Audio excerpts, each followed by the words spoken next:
Guys, to my channel Nigerian Conscience Network. Fortunately, I'm not with my PC and my tablet. The voice is not really good.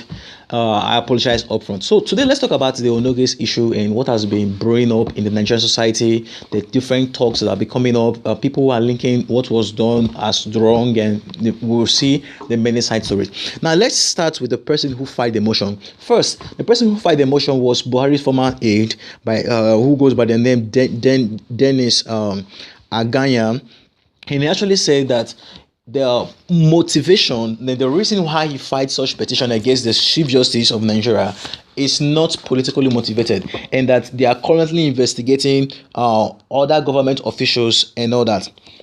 That is one of the things he actually said, and he's saying that a lot of people have actually been threatening his life ever since that stuff was published out, and the Chief Justice has been indicted.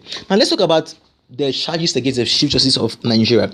One of the charges is that he refused to declare his assets, and that foreign judges are not supposed to have accounts that are not what declared. Now the issue is not if he has accounts that are not declared and all that.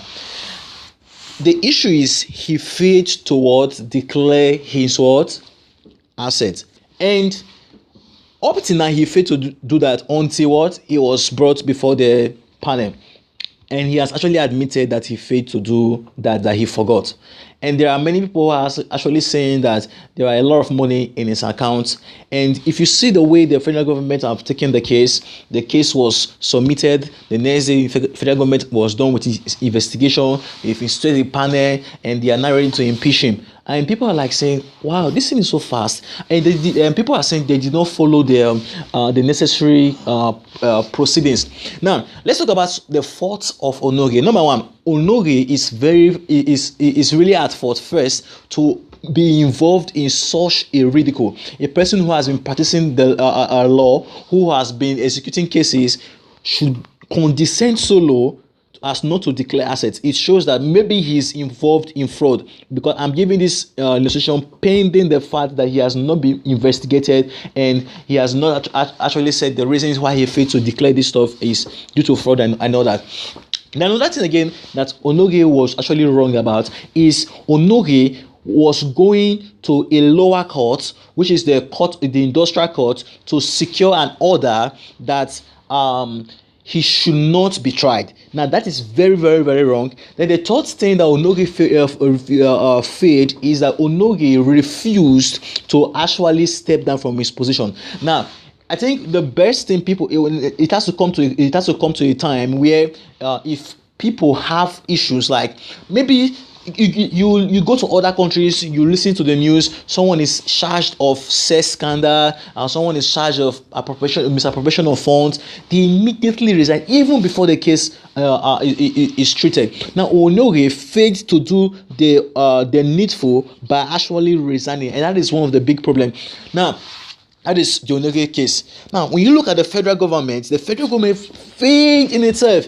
Onnoghen was tried before a court that has no jurisdiction, that has no power to try Onnoghen. There are also allegations saying that this stuff is construed by the federal government, and that they want to rig the elections and the many stuff. Now, if you look at the person who is the chairman of the CCT, the Code of Conduct Tribunal, that man has a case of 10 million naira EFCC bribery case against him, and he is the one who is saying that Onnoghen is guilty, and this person who is presiding over the case of Onnoghen, he's actually guilty. So you see the problem of Nigeria. Why President Buhari says why Onnoghen is guilty, he cannot go after and be judging.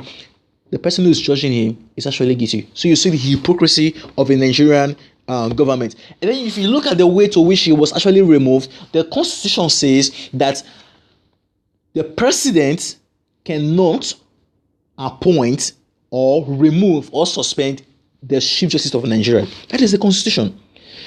The president can only nominate, then the Senate will approve. But that did not happen. Now, when it comes to firing, the firing has to be done with the Judicial Council, then the president is going to submit it to the Senate, then 2/3 of the Senate will be the one to say, let's remove him. The law says that for you to remove one arm of government, you are required to follow these processes. Now, one arm of government has no power to remove another arm of government, but Buhari just did that. And you've seen the impunity that Buhari has demonstrated over the years. You saw the National Assembly's house was blocked. You saw the judiciary is not being intimidated. You see journalists have been arrested and all that. And then the person is saying, we are saying that there is no tyranny. We see Buhari being nepotic and Obasanjo coming and the many issues. These are the thoughts that people should actually consider. And if you look at the process to which he was removed from power, it's very illegal. Number two, the process to which the new chief of justice was sworn in is very, very illegal. And these are the stuff that people are actually talking about. And now the Nigerian, the MB has actually said that lawyers should boycott the court for 2 days in order to protest the removal of Onnoghen. Now Onnoghen still remains the president. And in lieu of that, the other countries like the UK, the European Union, the US, they've actually expressed their concerns over the issues of Nigeria. One of the issues they actually expressed is that Nigerians should be careful with the way they handle this issue, that there should be respect of rule of law, and not only respect for rule of law, there should be respect for the constitution, and that we should be very careful on how we handle the election, knowing fully well that this election is just few days around the corner, and that this could destroy it. And in a statement, all the Nigerian government could do was they could say that they don't want the outsiders to meddle in their affairs. I think Nigerians have to come to the point where we have to know that we are not stupid. The president missed he missed the presidential debate, and he came out. The spokesman came out to insult Nigerians. Who is his name? Garba said that the president, there is no law compelling the president to appear for a debate, and that debates are not places for show stuff. You see, it will have to come to the point where Nigerians have to know that, listen, this is what we want and this is what we don't want. Where is the Ganduje who was involved with a bribe? When they asked Buhari, what did he say? When you ask Buhari if he lose, what will he do? He said, God day. And we have to be very, very, very what? We have to be very, very careful. And the worst thing now is they said, step aside. He was removed unconstitutionally and he said he should step aside pending his case. And the worst thing now is that he has been suspended, and his trial has been suspended and be declared indefinitely. And not only that, yesterday on Monday, his office was barricaded. And when they asked the police people who barricaded this stuff, they said something that they don't know who barricaded this stuff. And these are the questions that we are actually asking now. If the Nigerian system is descending into chaos, then another thing again I want you to know is that the people who are actually shouting and talking about, if you look at Saraki removed the sitting judge in his state, and he's shouting now. If you look at Obasanjo was removing and appointing people anyhow. And if you look at Goodluck and all that, if you look at all these people, the question is, there is hypocrisy. There's too much hypocrisy. There is hypocrisy from PDP. There is hypocrisy from APC. There is hypocrisy from Nigerians. We don't see things clearly. And according to what Falana said, I think this is the best thing he said. He said that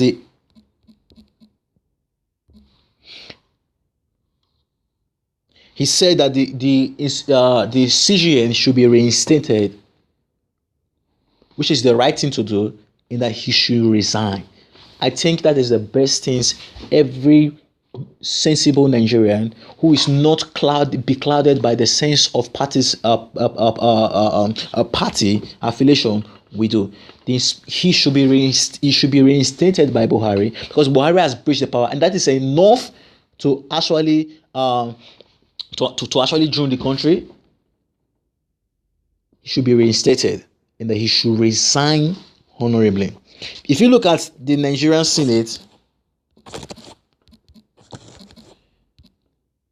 what Buhari did is a treasonable offense and he could be impeached. But who is going to impeach him? Now, you saw that they were to reconvene yesterday. The Senate were to reconvene today. And there were reports that APC senators were seen in the Aso Rock and they were to meet, I think, was it Sunday, 7:30? And only for the notice to come out now and saying that there will be no more meeting and that they should approach the Supreme Court. And I think Nigerians are being played with words. Yeah. The Senate that has the power to do the right thing is not doing anything. So, guys, what do you think? With this issue, how is this issue going to affect the Nigerian elections? Already people are linking this stuff to people are saying Buhari is planning to ring the election and that he's desperate. Other people are actually saying that Buhari is being nepotic, that if Onnoghen was from the north, he would not have done that.